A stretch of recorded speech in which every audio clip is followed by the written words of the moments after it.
On siinä hieno ES. Oikein koffi tuopilla. Kannattaa juua ES koffituopista. Jos ette halua kaljaa juo, niin mielellään ES. Ravitsevaa ES.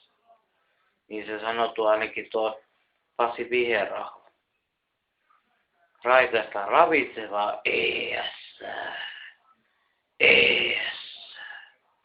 Perkele. Älkää juoko Megaforce, vaan ES. K-Marketissa maksaa euro 10 senttiä. ES. Parempaa makuusta. Suosittelen 2 tölkkiä päivässä. Mutta jos haluatte vielä halvemmalla, niin eurolla saatte McAquarie tuotetta. Joo. Cool.